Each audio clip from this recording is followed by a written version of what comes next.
Ata të regohet njëri kështin linë 4 vajza. Dhe gruaja thotë ngosha për të. Se fëmijë në shkollë e pishin një mësuese 35 vjeçar. I thojnë një mësuese, pse s'po martohesh? Thotë mësoni, mos më pyetni mua. A mos fëmijë prapë pyes. Pse s'po martohesh? E thotë për të tregoj një gjë. Thotë kishin gjendë prind dhe kishin lind 4 vajza. I lindin 4 vajza.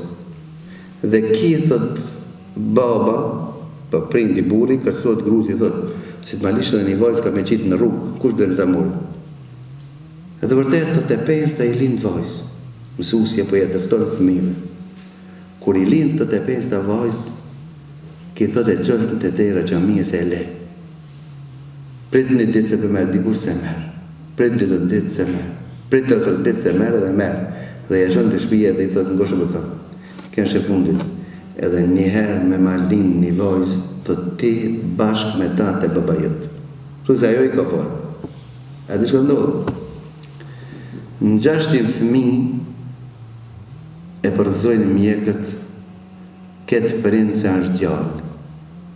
Dhe ki kësohet me ponsë. I linë 6 fëmijë gjallë, delës për spitalit me gjallin të shkojnë shpi, i vdes vajza parë. Pasat jetë shtazon e prapuja. 7 fëmijë gjallë. Ku shkon shpi, i vdes vajza dytë.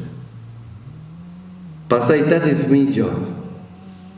Ku shkon shpi, i vdes vajza tretë. 9 fëmijë gjallë. Ku shkon shpi, i vdes vajza 4. Sa me të? Një vajzë dhe 4 gjemë. Qatë vajzë që e hedhte, që e nëzërët e jashtë. Tha pastaj, mësusja për jetë të të mime. Tha pastaj këto rritën, dhe fillojnë tha prindit të mushorë.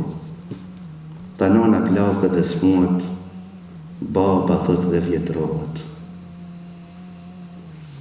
Tha dhe vendosin që ta martojnë gjallin e barë.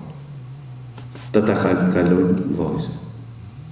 Që ta bojnë një nuse, pastaj ta martojnë vajzë. E martojnë gjallin e parë, mas di jave nusja kërston gjallin dhe thot, janë banes në vete, ja unë e da në për ti. Thot, da gjallin parë. Qëka të bojnë tërë? Ta martojnë gjallin e dytë. Ta kërë martojnë gjallin e dytë, kalojnë 3 javë, dhe gjallin dip me nusën davat në të prëllë. Ta majtojnë gjallin e tretë. Dhe gjallin e tretë pas një muj, ndatë nga prindrit. Ta e martojnë dhe gjallin e 4, mësusja për ja dëfton, dhe i pas një mujve ndatë. Tha atëre dhe i vdes nona kësaj vajzës, dhe kjo vajzë ta kishte ngejnë vetëm me babën e vetë, ku baba vetë një ditë i vjen një sulm dhe paralizohet. Dhe thasoj dhe kësaj dite, ki babë dhe ki prind të kujdeset nga kjo vajzë. Në zonës të ndershëm të. A të dëshirën me ditë se kush është ajo vajzë që kujdeset për babën e vetë dhe s'ka planifiku të martohet deri sa babën e ka në këtë gjendje, thot, është mësusja juaj. Për ata Allah ka thonë u alejse dhe këru këllë unë. Nuk është moshkulli si vajzë as tjerë. E arabëve kër i lind të vajzë, ato u tërpronin. Dhe thotë Allah azza wa jalla në Kur'an i Kerim, e yumsiku ala hun em yadussu fit turab. Dha dhe që planifikon të shpi. Ata maje i tërpëruar të jetën, apo të shtirë dhe. Arabët, fëmijët i miqin në dilloj, në di manira.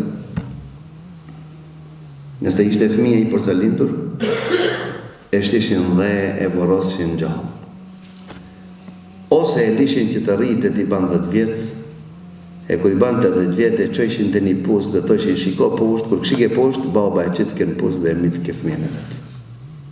Arabët, në qeshtjen shëqërore, ishin të dilë para ardhjes së Muhammedit sallallahu alaihi wasallam.